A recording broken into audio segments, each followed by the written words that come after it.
ओम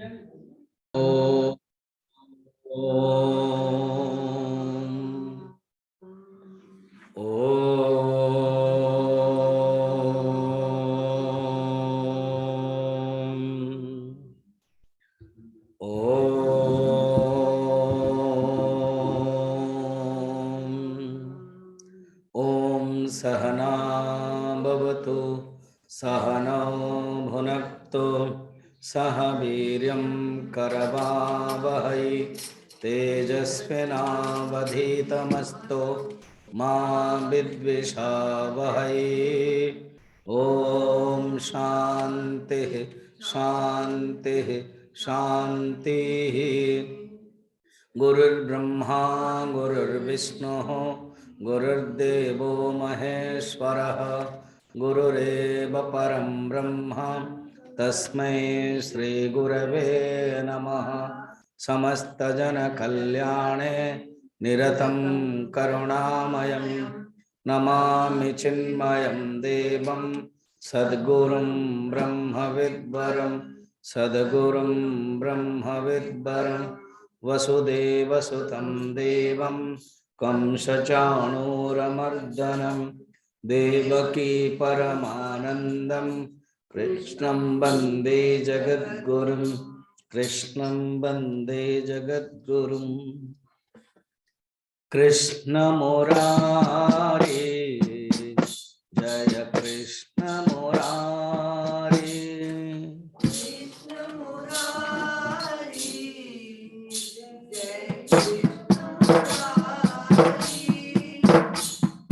कृष्ण मुरारी जय कृष्ण मुरारी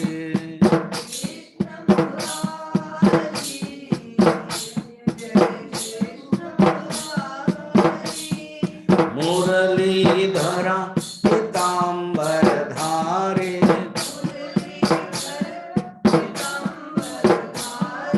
मुरलीधरा पीताम्बर धारे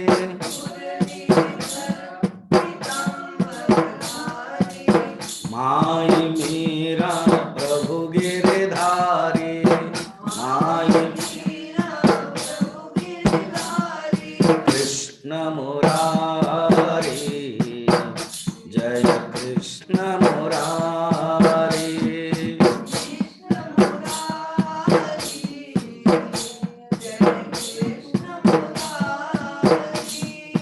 वृंदावन गोवर्धन धारे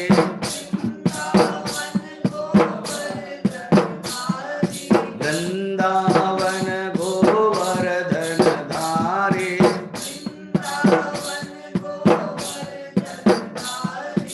सूरदास के हृदय विहारे सूरदास के हृदय विहारे कृष्ण मुरारी जय कृष्ण मुरारी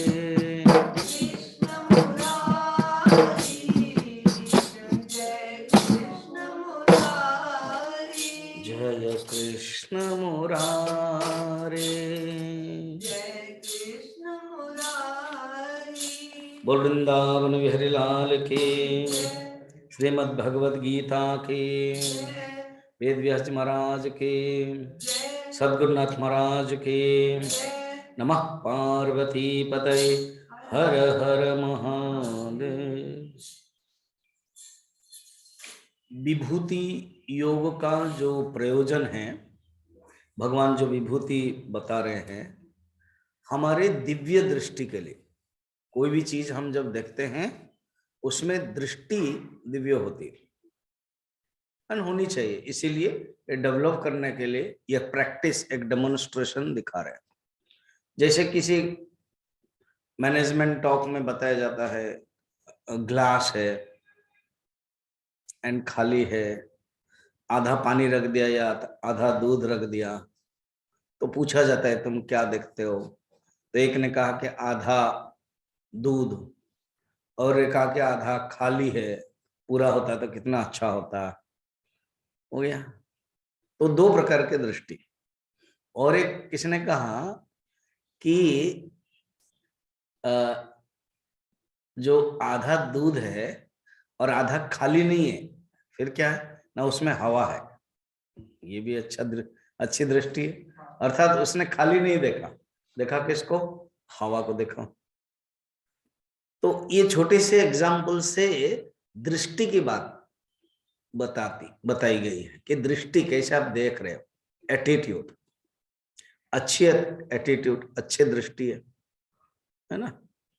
अब किसने आपको कहा दृष्टि की बात, किसी ने आपको ऐसे कहा हरिओम, अरे और कोई अच्छा है, थोड़ा सा उसको ठंड लग रहा है इसलिए उसने हाथ ऊपर उठा करके कहा हरिओम।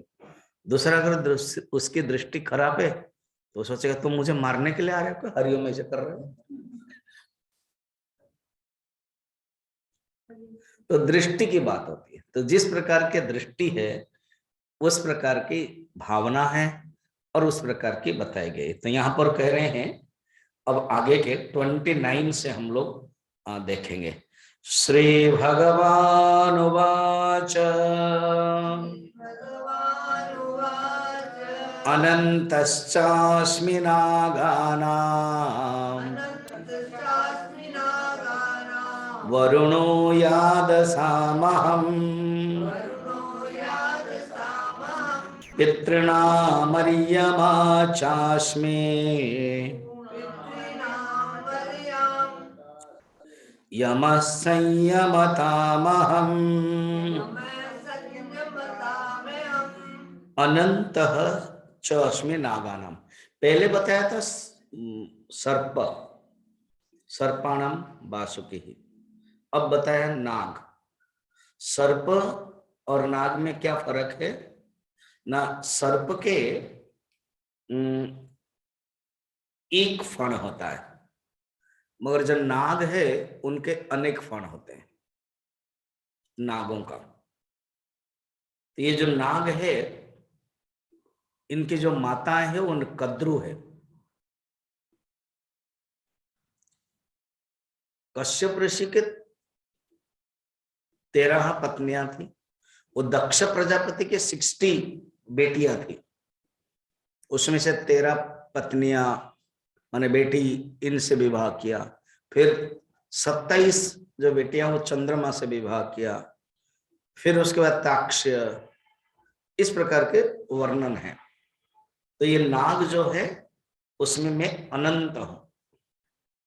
अनंत माने जिसमें भगवान को वो अनंत शैया में भगवान को ही रखते हैं और भगवान के आधार है।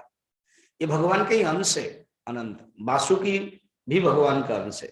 वासुकी भगवान शंकर के परम भक्त थे।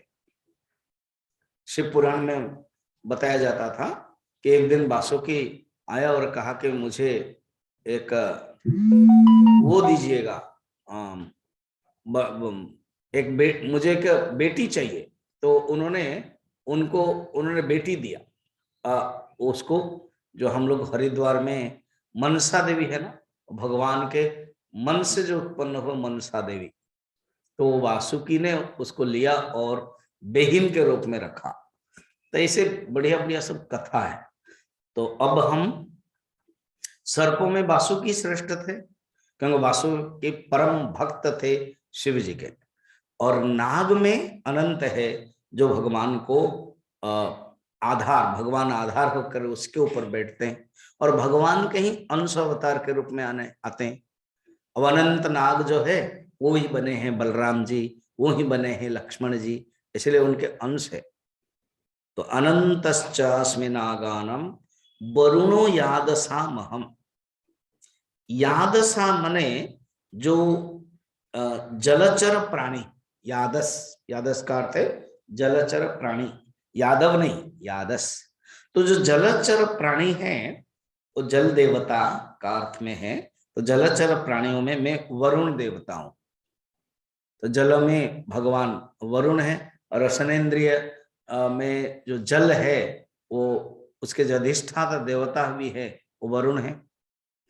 भागवत में वर्णन है 10वें स्कंद में कि एक बार भगवान, ऑलरेडी हम लोगों ने देखा है यहाँ पर 10वें स्कंद में कि भगवान और ग्वाल वाल सब नदी के किनारे थे, यमुना नदी के किनारे कालिया दमन के बाद, और रात में रुक गए, सो गए, गए नहीं घर। गर्मी का दिन हो तो अच्छा ही लगता होगा जरूर।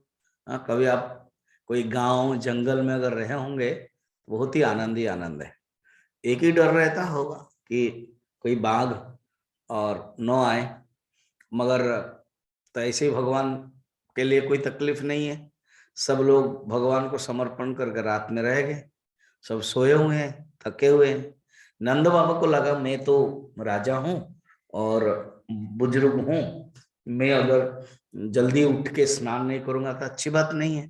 तो उनको पता नहीं चल पाया, और 3 बजे के पहले जो प्रहर है, तृतीय प्रहर बोलते हैं, जैसे रात दिन के 4 प्रहर है, दिन के सवेरे 6 बजे शुरू होता है, तो 6 से 9 पहला प्रहर है दिन का, फिर 9 से 12 द्वितीय प्रहर है, फिर तीसरा प्रहर है 12 से 3, और अभी चतुर्थ प्रहर चल रहा है दिन का, 3 से 6, फिर रात संध्या शुरू हो जाएगी, फिर रात्रि के 4 प्रहर है 6 से 9, फिर 9 से 12, फिर 12 से 3 और 3 से 6। तो इसमें सोने की व्यवस्था है, 2 प्रहर, दूसरा और तीसरा 9 बजे से लेकर 3 बजे तक। तो गलती से वो जो तृतीय प्रहर है 12 से 3, उन्होंने सोचा कि चतुर्थ प्रहर हो गया 3 से 6, वो स्नान करने के लिए चले गए। तो नदी में ये जो यमुना नदी जल है, उसके जो अनुचर लोग हैं, उन लोगों ने वरुण देवता के जो दूत है, वरुण देवता के जो पार्षद है, उन लोगों लेके चले गए कि गलती है, कोई ऐसे स्नान नहीं कर सकते। बोले स्वामी जी अगर अभी 12-1 बजे स्नान करते तो कोई लेता तो है नहीं ना, हमारे अंदर इतना पाप है उसमें भगवान आते ही नहीं है। और कलयुग का लिखा हुआ है, धीरे धीरे मंदिर से देवता, नदी से देवी आदि सब हट जाएंगे, केवल एक जड़ स्वरूप के रूप में, नदी के रूप में रहेंगे। तो उस समय था तो लेके चले गए और वरुण देवता के पास लिए।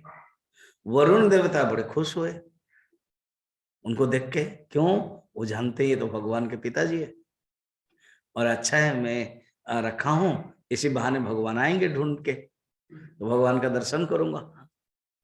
तो जब आए कृष्ण, बलराम भी थे, कृष्ण ने कहा कि दाऊ आप रुकिए मैं आता हूं।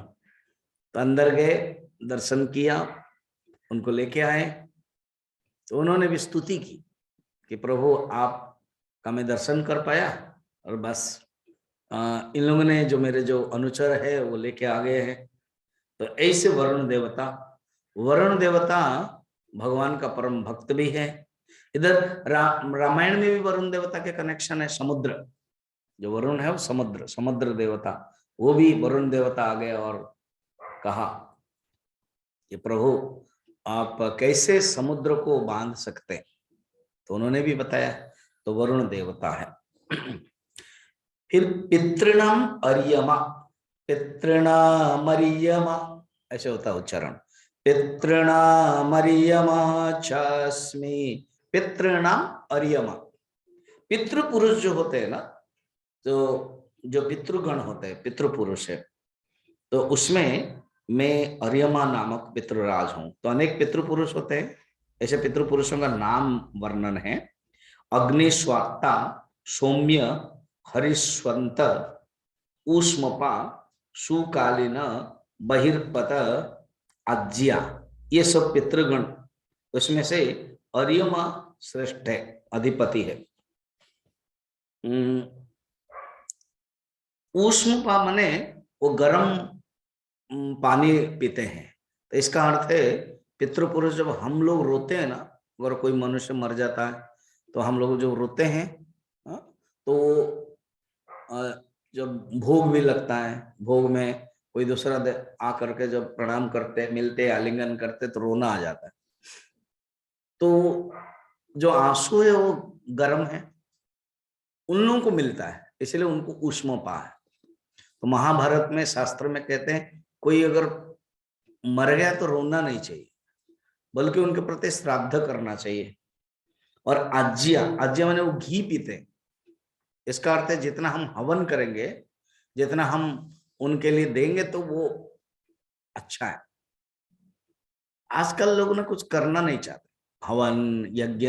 एक है कहा कि मेरा बेंगलोर में बेटी के प्रतिष्ठा करनी है, तो हाँ, तो अब वो हम ही मंत्र जानते हैं, हम ही कर लेंगे। ऐसे नहीं होता है। जो जिसको जो करना है उसमें क्या होगा, पुण्य नहीं मिलेगा।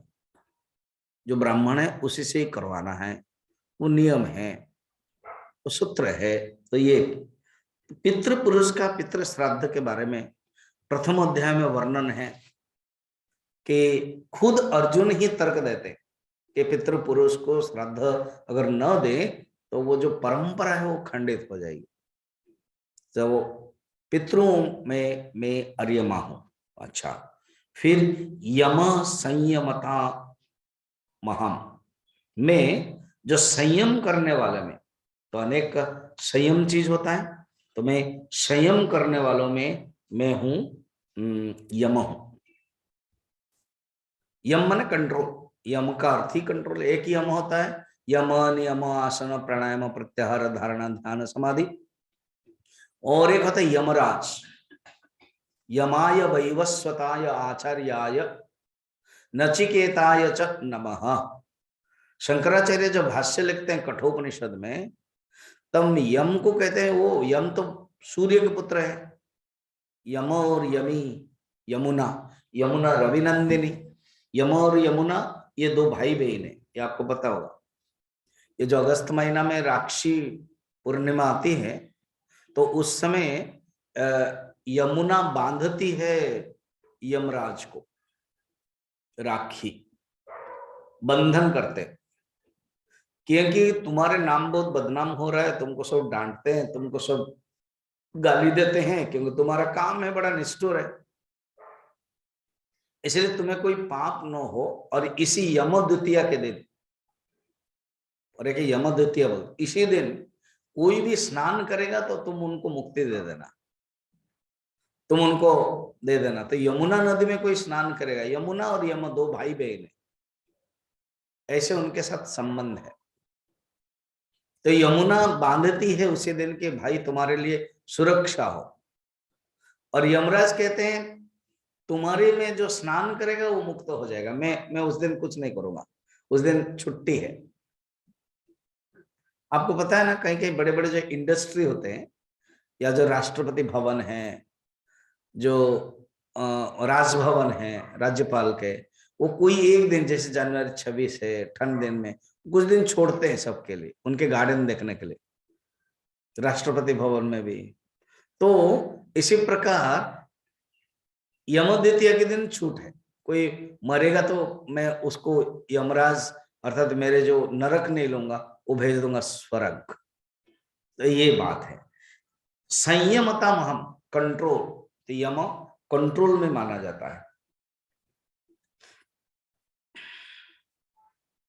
तो ये यमुना जो यम का जो अनेक प्रकार के कंट्रोल होता है, जैसे यम नियम आदि में कंट्रोल है। भूत वर्ग को धर्म और अधर्म का फल प्रदान करके अनुग्रह तथा निग्रह करना, ये नियम है। कहीं अनुग्रह करते हैं, अनुग्रह में कृपा करते हैं, प्रसाद, कहीं निग्रह करते हैं। उसमें से ये बड़े इम्पार्शियल है यमराज।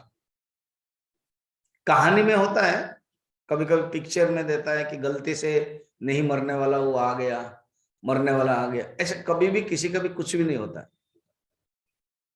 आज तक हुआ नहीं, होगा भी नहीं। परफेक्ट, जिसको जो मरना है वो मरेंगे।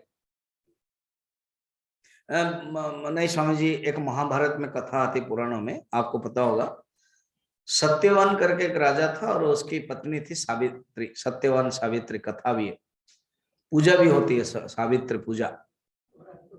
तो उसने, वो मर गए, तो उनके पीछे सावित्री गई, मेरे पीछे क्यों? और नहीं, मेरे पतिदेव को आप मुक्त कर दीजिए। नहीं तुम वर मांगो। तो उन्होंने क्या क्या सब अलग अलग वर मांगा, और जो भी प्रश्न पूछते थे उत्तर दे देते थे। यमराज अंतिम में खुश थे। तो ये कैसे है स्वामी जी? ये तो अर्थ ये है उसका, इतने में एक जो पड़ाव है, जो दुख का पड़ाव था, पत्नी के पुण्य के कारण उसका दूर हो गया। और वो पिता माता उसका अंधे थे, राज्य चला गया था, सब उसने ले आया और राजा भी बने, कंट्रोल में से। ठीक है, अब 29 हो गया, 30, अब 4 है इसमें। प्रह्लादश्चास्मि दैत्यानां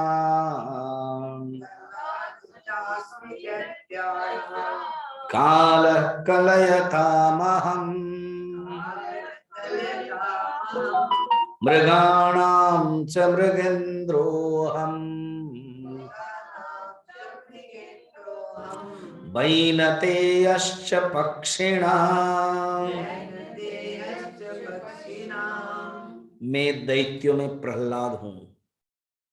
दैत्य ज्यादातर तामसिक होते हैं, उनके अंदर भगवान के प्रति भक्ति नहीं होती है। मगर जो प्रहलाद है वो एक यूनिक है, अपूर्वता है। जो प्रहलाद है वो भगवान का भक्त है, और प्रहलाद के जो 3 पीढ़ियां सब भक्त बने। प्रहलाद का बेटा विरोचन, वो भी भक्त था भगवान विष्णु का। इंद्र ने उनको माया करके मार दिया, मगर भगवान विष्णु का भक्त था। और विरोचन का बेटा बलि, वो तो परम भक्त था। वो जानता था कि भगवान आए हैं मुझे मारने के लिए, माने लेने के लिए मुझसे, फिर भी दे दिया, दानी था। उसको पता है कि मेरे जो पितामह है भगवान के इतने भक्त थे, भगवान खुद उसको रक्षा करने के लिए आए। तो ये जो प्रहलाद का जन्म कैसे हुआ और प्रहलाद इतना भक्त कैसे बन गया? जो हिरण्यकशिपु है उसका पुत्र था प्रहलाद। सुंदर कथा कही जाती है। हिरण्यकशिपु तपस्या करने के लिए ब्रह्मा के पास गए कि मैं अमर बनूं। जन्म तो हो गया, इसलिए अभी अमर बनना चाहता है। तो जब गए वो अमर बनने के लिए, तब क्या हुआ कि भगवान तो लीला करने वाले हैं, तो लीला किया क्या? हरि हरि हरि हरि हरि हरि नारायण नारायण बोल दिया। एक तोता है, वो तोता आकर बोल दिया, उठे खड़ग से मारने के लिए। हिरण्यकशिपु को सोचा कि मैं ध्यान कर रहा हूं, स्टार्टिंग कर रहा हूं, ये डिस्टर्ब कर रहा है, उड़ गया। फिर दूसरा पेड़ पे जाके बैठ गया। ओम ब्रह्मणे नमः, ओम ब्रह्मणे नमः, ऐसे। तो फिर तोता आया, हरि हरि नारायण नारायण, फिर कहने लगा। फिर वो सोचा कि आज अभी होगा नहीं मेडिटेशन, ये डिस्टर्ब कर रहा है, ध्यान नहीं होगा, वापस आ गया। कयाधु उनकी पत्नी थी, वो भी राक्षसी कन्या है और भगवान की भक्तिन थी। तो उसने देखा कि पतिदेव आए हैं, वापस आ गए हैं, पूछा क्या हुआ ना, ये घटना है। एक तोता था वो हरी हरी बोल रहा है। कयाधु को अच्छा लगा कि मेरे पतिदेव हरी हरी बोल रहे, अनिच्छा सत्वे, बिना इच्छा से बोल रहे हरी हरी, तो मैं बुलवाऊंगी। तो भोजन करते समय, घूमते समय बार बार पूछती गई। फिर रात्रि में समागम के समय जब उनके शक्ति ग्रहण कर रही है अपने गर्भ में, तो भी पूछी कि हे आर्य बताइए ना क्या कहा था। उसने कहा हरि हरि कहा था। बस उनके मन में आया कि हे हरि, हे नारायण, आप मुझे आपके भक्त पुत्र दीजिए। तो गर्भधारण किया, वही प्रहलाद हुए। बचपन से प्रहलाद भगवान के ही, तो मां के जो गर्भ में था ना प्रहलाद, इसके बाद कथा आती है ये हिरण्यकश्यप ध्यान करने के लिए गया, अभी कोई डिस्टरबेंस नहीं है, भगवान जानते अभी हो गया, तुम करो जो करना है, बल्कि तुम अभी मरने के लिए ध्यान कर रहे हो ना। क्यों? क्योंकि तुम ब्रह्मा से मांगोगे और ब्रह्मा बोलेंगे कि ऐसे नहीं हो सकता, तुम कंडीशंस मांगो। तो हिरण्यकश्यप मांगेगा, मैं दिन में नहीं मरूंगा कि रात में मरूंगा, तथास्तु। फिर मैं अस्त्र से नहीं मरूंगा कि मैं शस्त्र से नहीं मरेगा, तथास्तु। मैं नीचे नहीं मरूंगा कि ऊपर नहीं मरूंगा, तथास्तु। मैं शस्त्र से नहीं मरूंगा कि मैं अस्त्र से नहीं मरूंगा, तथास्तु। मुझे मनुष्य नहीं मार पाएगा कि पशुमन नहीं मार पाएगा, तथास्तु। सब कंडीशंस को देख करके भगवान आ जाते हैं, नृसिंह भगवान प्रहलाद को प्यार देते, राजा बनते हैं प्रहलाद। तो ये जो प्रहलाद मां के गर्भ थे कयाधु, उसी समय इंद्र ने सोचा बहुत गड़बड़ है, इधर गर्भवती है और उधर हिरण्यकश्यप तपस्या कर रहा है, तो डिस्टर्ब करने का तो काम है देवता का, इंद्र का। तो उसने जाकर के हरण चाल कर लिया कयाधु को। मारने वाले थे तब नारद जी आ गए, कर क्या रहे हो, ऐसे ऐसे हैं ना, नहीं सब चीज तुम्हारे हिसाब से थोड़ी चलता है। तुम जो सोच रहे हो कि ये राक्षस का पुत्र राक्षस बनेगा, ये हिसाब से नहीं चलता है ना। कैसे ना, देखो ना, मैं तुमको गणित बता देता हूँ। हिरण्यकश्यप राक्षस है ना, हाँ, उसके पिताजी कौन है? उसके पिताजी तो मेरे पिताजी। अब फिर हिरण्यकश्यप तेरा भाई हुआ ना, हाँ, क्योंकि हिरण्यकश्यप को पिताजी कश्यप है और कश्यप के पुत्र ही इंद्र है, कश्यप के तेरा पत्नी है। तो दीति के गर्भ से ये है, अदिति के गर्भ से बाप एक ही है, मां अलग अलग है। तो तुम्हारा बाप ऋषि है कि नहीं ना, तो वो राक्षस कैसे बन गया? इसलिए ये नहीं तर्क है। ऋषि के पुत्र भी राक्षस बनता है, राक्षस का पुत्र भक्त भी बन सकता है, छोड़ो इसको। और तुम गलत कर रहे हो, तुम भक्त को हत्या कर रहे हो, नारी हत्या कर रहे हो, भ्रूण हत्या कर रहे हो, सब कुछ कर रहे हो, और भगवान इसके कारण आने वाले हैं। हिरण्यकश्यप को मारने के लिए भगवान इसी के कारण आ रहे, इसी को ही मार दोगे तो भगवान कैसे आएंगे? दरवाजा बंद, छोड़ो इसको, छोड़ दिया। मरीचि के आश्रम के लेके गए ये नारद जी, मरीचि के आश्रम में वो रही और नारद जी उपदेश दिया था। इसलिए यही प्रहलाद बोलता है कि मुझे तो सब पता है, मैं मां के गर्भ में था तो वो नारद जी उपदेश दे रहे थे। ये है प्रहलाद की कथा। अब है काल कलयताम हम, में गणना करते हैं, जो गणना है ना, कलयता ने गणना, गणना के दृष्टि से मैं काल हूं। पता है ये काल के बारे में हमारे ऋषियों ने कितना गणना किया है, वो बड़ा आश्चर्य है। मैं आपको थोड़ा सा झांकी बताता हूं। एक काष्ठ माने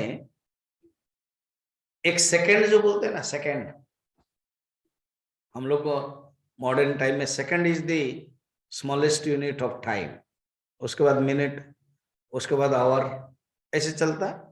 अब हमारे ऋषियों ने कैसे काल गणना किया है, वो एक झांकी है। मैं गणनाओं में काल हूं तो देखना। तो काष्ठ एक शब्द है, टेक्निकल शब्द, काष्ठ सेकंड का 34,000 भाग, 34,000 34,000वां भाग को काष्ठ कहते हैं। एक त्रुटि सेकंड का 300वां भाग को एक त्रुटि कहते हैं। कितना छोटा सोचो तो, सेकंड माने अभी बोलते ही सेकंड चला जाता है, सेकंड गया, उससे उन्होंने 34वां भाग को भी किया है। अच्छा ये तो नीचे वाला, ऊपर वाला कुछ कम किया। उपनिषद गंगा में आता है, भास्कराचार्य गणितज्ञ हैं, उनके 2 पुत्र थे, एक बेटा और एक बेटी। बेटी का नाम है शकुंतला। पिताजी को बहुत पूछते थी, ये कैसे हुआ, ये कैसे हुआ, वो क्या हुआ। तो पिताजी भी उसको पढ़ाते थे। तो उन्होंने शून्य और एक के बाद शून्य, एक के बाद शून्य रखा था 10, फिर 2 रखा 100, ऐसे 15 करके पद्मा महापद्मा आदि किया था। तो वो डर गई, इतना? बोले अरे पगली, प्यार से 15 क्या, मैं तो 50 तक गणना का नाम दिया हूं। सोचो तो, माने सदी से पहले ईस्ट पूर्व में हमारे ज्योतिषाचार्य गणितज्ञ लोग इतना सब नाम दे देते थे। अभी नाम भी नहीं है ज्यादा, ऊपर भी और नीचे भी। तो 2 त्रुटि बोले, एक लव, लव बोलते, एक लव क्षण, 2 क्षण, 30 क्षण में एक विपल, 60 पीपल में एक पल, पल बोलते ना, एक पल भर में क्या हो गया। तो पल बहुत बड़ा है क्षण से। 60 पल में एक घड़ी, घड़ी माने एक घड़ी माने 24 मिनट का, 2.5 घड़ी इज इक्वल टू एक होरा, होरा माने घंटा, 1 घंटा, 24 होरा इज इक्वल टू 1 दिवस, 7वां दिवस, 7 दिवस इज इक्वल टू 1 हफ्ता, 4 हफ्ता 1 महीना, 15 दिन 1 पक्ष, 2 पक्ष 1 महीना, 2 महीना को 1 ऋतु कहते हैं, 6 ऋतु 1 साल, 6 महीना इज इक्वल टू 1 अयन, तो 2 अयन इज इक्वल टू 1 साल। अभी तक 100 माने 1 साल तक आ गए। 100 इयर्स को 1 शताब्दी कहते हैं। अच्छा, शताब्दी समझिए, शताब्दी एक्सप्रेस, हाँ शताब्दी एक्सप्रेस उसी से ही बना है। अच्छा, 10 शताब्दी इज इक्वल टू 1 सहस्राब्दी, 432 सहस्राब्दी इज इक्वल टू कलियुग, नारायण। 2 युग इज इक्वल टू 1 द्वापर युग, 3 युग इज इक्वल टू 1 त्रेता युग, 4 युग इज इक्वल टू 1 सत्य युग। 4 युगों को, कली, द्वापर, त्रेता और सत्ययुग मिलाने से एक महायुग। 72 महायुग इज इक्वल टू 1 मनवंतर। मनवंतर माने एक मनु के अंदर 72 बार, 72 टाइम्स 4 युग हो जाएगा। और 72 टाइम्स में ये राम जी कृष्ण सब आएंगे एक मनवंतर में, मगर मनु रहेंगे। हो गया एक मनवंतर। 1000 महायुग इज इक्वल टू 1 कल्प। एक नित्य प्रलय इज इक्वल टू 1 महायुग। उसमें धरती पर जो जीवन है वो मरण भी हो जाता है, वो जन्म भी हो जाता है। एक नैमित्तिक प्रलय इज इक्वल टू 1 कल्प। देवों का एक मरण भी होता है, जन्म भी होता है। 1 कल्प ब्रह्मा का 1 दिन है। ऑलरेडी तैत्तिरीयोपनिषद में देखा था हम लोगों ने। महाप्रलय इज इक्वल टू 73 कल्प, ब्रह्मा का अंतिम और जन्म फिर होता है। इसको कहते हैं काल। सोचो, गणना में ये काल की बातें हैं। तो मैं गणनाओं में काल हूं। और आगे बोलते हैं, देखिए क्या है। प्रह्लादश्चास्मि दैत्यानां कालः कलयतामहं मृगाणं मृगेन्द्रोहम। अभी मृगाणम मृगेन्द्रोहम, मृग का अर्थ है पशु। मृग, हरिण तो उसका जैसे पंकज, पंक में जो जन्म होता है वो पंकज होगा, मगर उसका रूढ़ी प्रयोग में पंकज मैंने गुलाब हो गया, रोज फ्लावर हो गया, मगर पंख में जो जाए होगा। मृग का अर्थ है मृग्यते इति मृग, जो सिर्फ देखता रहता है उसका नाम है मृग। तो हरिण, तो यहां पर सिर्फ हरिण नहीं है, मृग माने पशु। तो अनेक पशुओं में से मैं कौन हूं ना? मृगेंद्र, मृगेंद्र का अर्थ है व्याघ्र, सिंह। सिंह भी कहा जाता है, बाघ भी कहा जाता है, में सिंह हो रियली देखा जाए तो मृगेंद्रोह सिंह। एंड महाभारत में कथा है दुष्यंत एंड शकुंतला। दुष्यंत एंड शकुंतला। शकुंतला कौन है? विश्वामित्र का बेटी है, कण्व ऋषि ने पालित किया। तो सब कहानी याद भी रखना, ये नाम भी बड़ा मुश्किल है। विश्वामित्र ध्यान करने के लिए गए, मेनका आई थी, मेनका के साथ उनका संबंध हुआ, उससे वो बेटी उत्पन्न हुई, फिर तुरंत वैराग्य हो गया उनको। कई वर्ष तक इस प्रकार के अनेक तपस्या किया विश्वामित्र, तभी ब्रह्मर्षि बने। वो जो बेटी है उस बेटी को छोड़ दिया, इधर तो वो भी चले गए, ये मेनका तो अभिशाप मिलने के कारण इधर आई थी, वो चली गई, अब बेटी को ऐसे छोड़ दिया। कथा है, कालिदास इसको बहुत सुंदर में वर्णन किया, अभिज्ञात शाकुंतलम काव्य लिखा है। तो देखा कि पेड़ के नीचे वो बेटी है, और शकुंतया या पालिता सा शकुंतला। क्या है? शकुंत मने तो जो ईगल है ना, ईगल पक्षी है, वो अपना पर जो पक्ष है उसको फैला करके छाए कर देती, क्योंकि सद्य जाता कन्या है। कण्व ऋषि अपने आश्रम के पास से वो जा रहे थे कहीं, अपने शिष्य के साथ देखा कि अरे ये तो एक कन्या है और ऊपर छाए कैसे आ रही, तो देखा कैसे, तब उनका नाम दिया शकुंतला। कितना सुंदर नाम है। वो शकुंतला सुंदर थी, देखा जाए तो राजकन्या है, क्योंकि विश्वामित्र राजा थे, अभी तक ब्रह्मर्षि नहीं बने, और उसके बाद मेनका तो अप्सरा है। दुष्यंत आए, हाँ इसी बीच में, तभी समझ में आएगा। दुर्वासा ऋषि आए थे, कण्व ऋषि कहीं ध्यान करने के लिए गए, तो शकुंतला ध्यान कर रही थी दुष्यंत के बारे में, क्योंकि दुष्यंत ऋषि राजा थे, ऋषि नहीं होता राजा है। तो दुष्यंत राजा और शकुंतला गांधर्व विवाह कर लिया। गांधर्व विवाह क्या? Love marriage. और कहा कि मैं राजा राज्य के जाता हूं और सब व्यवस्था करके तुमको लेके आऊंगा, ठीक है। बाद में उनको जब पता चला कि अरे ये अच्छा है, love marriage can be arranged marriage, क्योंकि ये राजकन्या है, ब्राह्मण कन्या होता तो थोड़ा मुश्किल है, कन्या कण्व ऋषि से पूछना पड़ता है। अब दुर्वासा है और वो सोच रही थी, दुर्वासा अभिशाप दिया, जिसके बारे में तुम सोच रहे हो ना वो तुम्हें भूल जाएगा।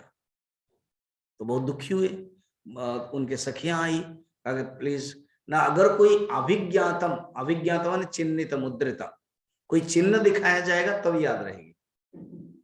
तो ऐसे कथा है अभिज्ञात शाकुंतलम में, कालिदास इसको बहुत ही वर्णन किया है। चलिए, उनका बेटा है, बाद में दुष्यंत ने ग्रहण किया, उनका बेटा है, उसका नाम है भरत। मेरा टॉपिक यहाँ कैसा आया, उन्होंने ग्रहण नहीं किया क्योंकि उन आए आश्रम में ही रुके, और कण्व आश्रम में नहीं जा सकते, इसलिए कोई दूसरा पुलह आश्रम में चले गए। तो पुलह आश्रम में जाकर के रुके। उस समय ये जो भरत है, छोटा भरत है, वो इतना पावरफुल था ना, सिंह बच्चों को भी पकड़ करके गिनता था कि माँ ये देखो ना, इनके जो दांत है ना, 4 है 5 है, ऐसे स्वयं एवं मृगंद्रता, महाभारत में एक श्लोक है। जितने सरस्वती विद्या मंदिर है ना, सरस्वती विद्या मंदिर, वो सब श्लोक में इनका मोटो है। जैसे हम लोगों के चिन्मय विद्यालय में कीप स्माइलिंग, तो उनका स्वयं एवं मृगंद्रता, अर्थात सब बच्चे के अंदर वो वीरत्व आना चाहिए, वो भाव। तो ये है मृगंद्रता। आगे, वैनतेयश्च पक्षिणाम, पक्षियों में मैं गरुड़ हूं। अब ये गरुड़ की महत्ता क्या है, तो मैं शॉर्ट करके कहानी बता देता हूं। सब चीज के बड़े बड़े सुंदर सुंदर कथा है, भागवत में तो थोड़ा है, महाभारत में ज्यादा है। कश्यप ऋषि के 13 पत्नियां थी, उसमें से एक का नाम बिनता और दूसरे का नाम कद्रु।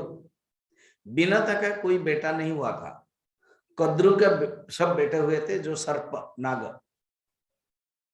जिसका बेटा होता है ना वो थोड़ा सा पावरफुल रहता है, सब पतिदेव सम्मान करते हैं, बाकी सम्मान, ये थोड़ा सा मरी मरी सी थी, वो दबंगी थी, और ऐसे भी नागों का माँ तो दबंगी होगी। उसने क्या किया, इसको दबाने के लिए एक खेल खेला। सांझ का समय था, आश्रम था, आश्रम के पास एक घोड़ा था, दूर से उन लोगों ने देखा, तो उसने कहा अच्छा बिनता, कद्रू ने पूछा बिनता ये घोड़ा जो दिखाई दे रहा है सफेद है ना? ना हाँ। और इसके जो पूंछ भी सफेद है ना? हाँ। तो सांझ हो गया था, ठीक से दिखाई नहीं दे रहा था। उन्होंने कहा बिल्कुल नहीं, जो पूंछ है ना वो काला है। नहीं दीदी, वो बड़ी होगी। नहीं दीदी, ये पूंछ तो सफेद है।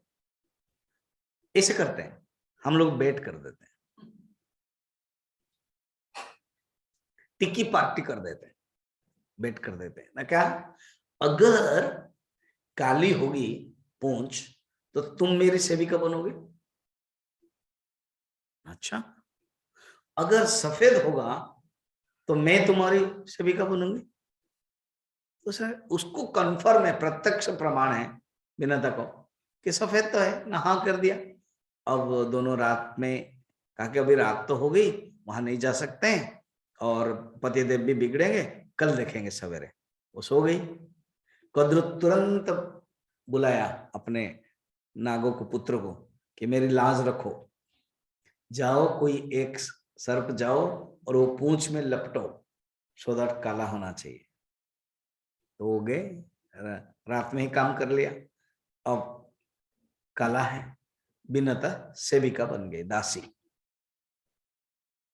उनके पुत्र हुआ अरुण। जो अरुण है वो जल्दी निकल गए, क्योंकि ये पक्षियों की माता है।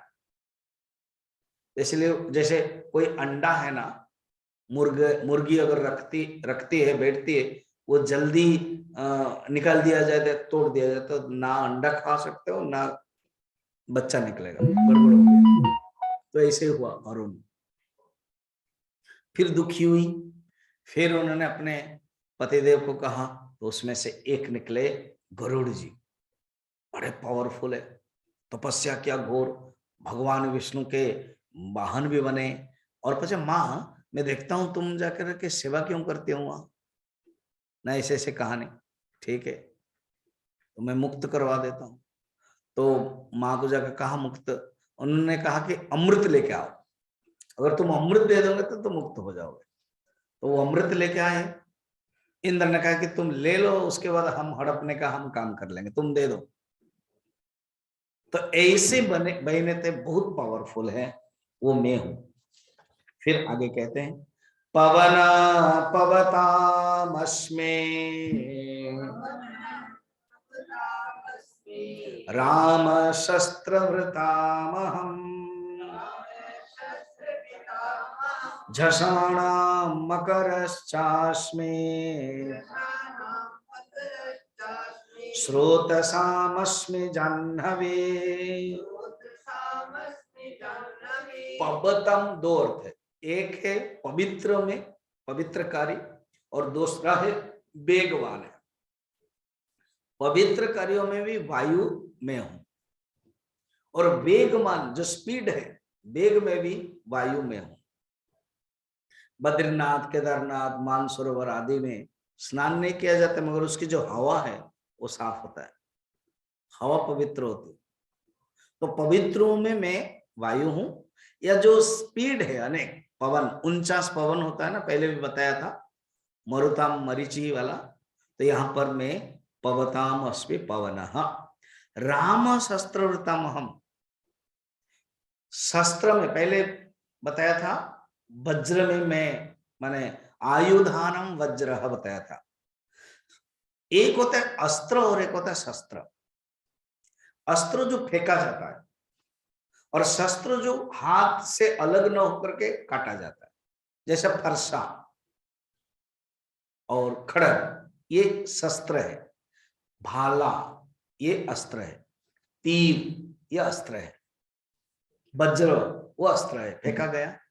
तो राम शस्त्रभृताम अहम, भगवान राम शस्त्रधारी है। कहते हैं मैं ही राम हूं, भगवान कृष्ण कहते हैं। और आगे भी कहते हैं मैं वासुदेव हूं।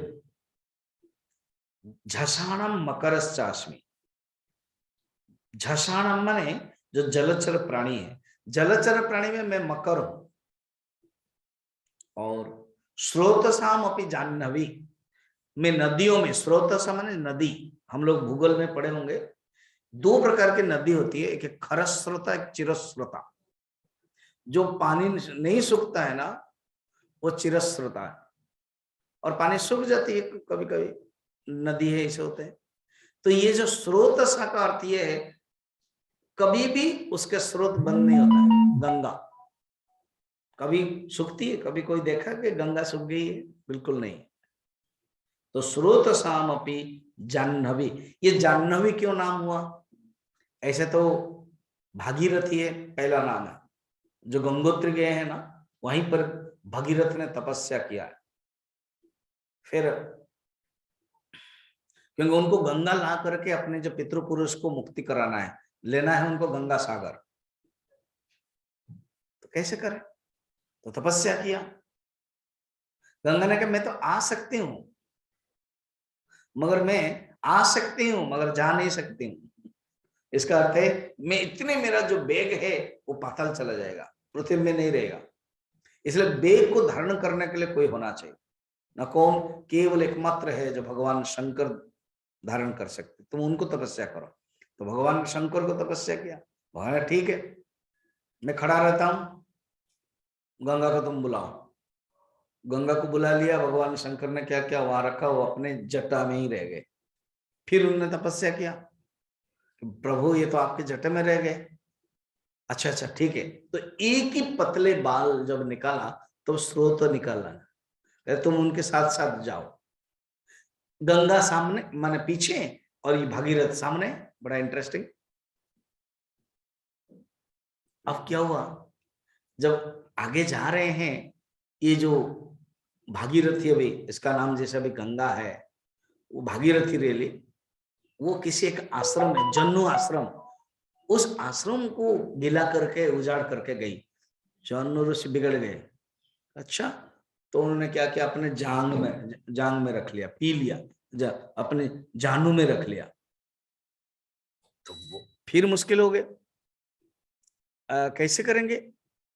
फिर भागीरथ ने तपस्या किया कि हे ऋषिवर मुझे माफ कर दीजिए, तो क्योंकि ऐसे ऐसे गंगा ने किया है, आपका आश्रम उजड़ दिया है। तो ठीक है, तो उन्होंने जानू से निकाला गंगा को, इसलिए उनका नाम है जाह्नवी। तो स्रोतसाम अपि जाह्नवी। फिर सर्गाणामादिरन्तश्च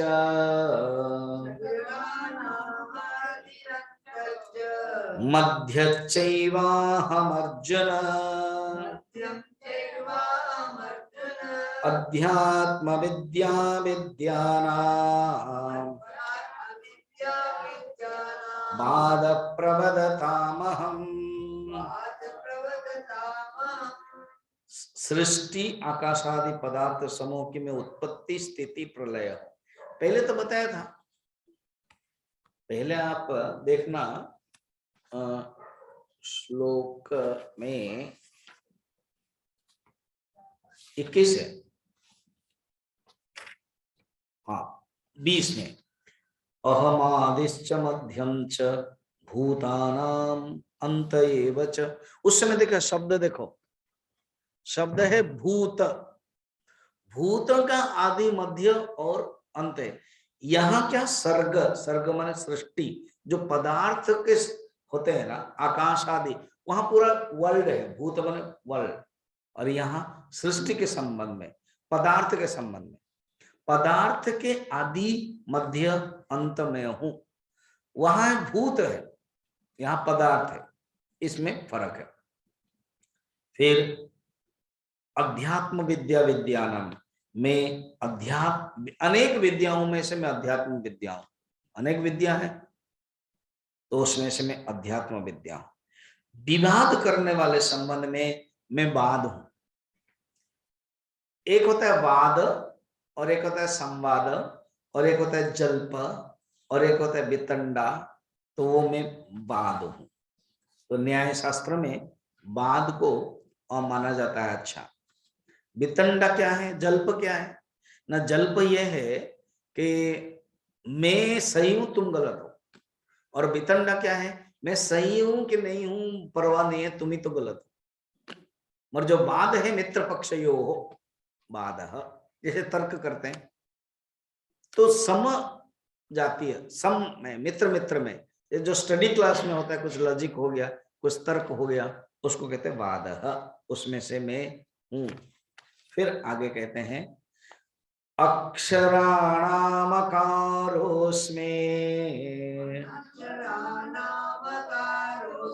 द्वन्द्वः सामासिकस्य च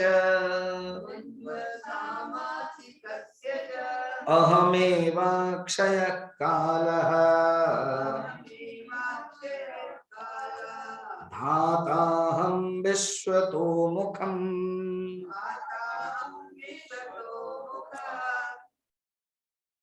हाँ, कहीं मुख है। धाताहं विश्वतो मुखः अक्षराणाम अकारोस्मि। जितने अक्षर है ना उसमें मैं अकार हूं। जो पहले भी ओमकार एक अक्षर बताया था, तो उसमें क्या था कि गिराम अस्मि एक अक्षरम। गिरा माने शब्द, शब्द में मैं ओम हूं, और जो अक्षर है ओ आ ई आदि स्वर वर्ण और व्यंजन वर्ण में ओ हूं। ओ क्यों? स्टार्टिंग है, ओ के बिना कुछ हो ही नहीं सकता। तो अक्षराणाम कारोस्मि द्वंद्व सामासिक। व्याकरण में अनेक समास होता है। समास माने जब दो पद को जोड़ा जाता है ना, उसको समास कहते हैं। तो अव्यय भाव समास, तत्पुरुष समास, देन बहुब्रीहि समास, द्वंद्व समास। उसमें से में द्वंद्व समास। द्वंद्व समास क्यों क्यों प्रसिद्ध है? उभय प्रधान, जैसे राम कृष्ण, तो राम कृष्णश्च, कृष्णार्जुन, कृष्ण और अर्जुन, राम लक्ष्मण, राम लक्ष्मण, इसको बोलते हैं द्वंद्व समास। तो ये दोनों सम उभय प्रधान है। अहमेव अक्षय काल, मैं अक्षय काल हूं, और धाता हम विश्वतो मुख, मैं ही धाता हूं, अर्थात कर्म फल का जो विधान करने वाला मैं विधाता हूं। कर्म फल के विधान करने वाला मैं ही हूं। और एक देखते हैं, मृत्यु सर्वहरश्चाहम्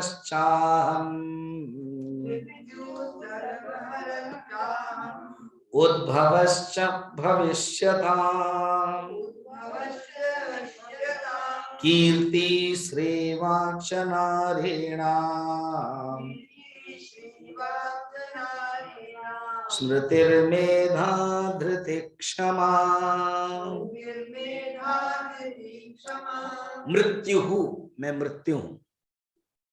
मृत्यु सर्वहर, अहम मृत सर्वहर मृत्यु हो।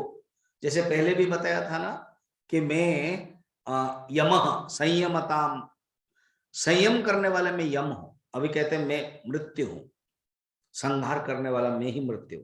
फिर उद्भवश्च भविष्यताम, भविष्य में जितने लोगों ने भविष्य में कल्याण की प्राप्ति की है, योग्यता प्राप्त की है, उसमें मैं उद्भव, उद्भव माने यहाँ उद्भव, उत्कर्ष, डेवलपमेंट, विकास जिसे बोलते हैं, उत्कर्ष, तो मैं उत्कर्ष भी।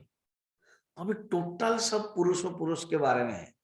भगवान ने सोचा कोई गीता जब कोई नारी पढ़ेंगे, महिला पढ़ेंगे, सोचेंगे कि हमारे बारे में कुछ बोला ही नहीं। भगवान के धड़ाधड़ इतना बता दिया। तो नारियों के बीच में, नारियों के अंदर जो लक्षण है वो सब मैं हूं। क्या है? कीर्ति, श्री, वाक वाणी, स्मृति, मेधा, धृति और क्षमा, ये सब मैं ही। अच्छा, अर्थात ये उत्तम स्त्रियों में जो उत्तम गुण है। तो अपने प्रश्न होगा, स्वामी जी ये सब केवल स्त्री में ही रहते हैं क्या? नहीं, ये सब स्त्रीलिंग है, मगर ये पुरुष में भी रहता है। कीर्ति, श्री, वाणी, स्मृति, मेधा, धृति और क्षमा, ये सब ये मत समझना कि केवल स्त्री में ही रहेंगे, तो ये पुरुष में भी रहते हैं। अब थोड़ा थोड़ा समझ ले क्या क्या है। कीर्ति किसे कहते हैं? धर्मानुष्ठान के द्वारा प्रशंसा रूप जो दिशा और देश में जो लोग प्रख्याति मिलती है, जो नाम होता है, उसको बोलते कीर्ति, फेम। धर्म अर्थ काम की पूर्ति,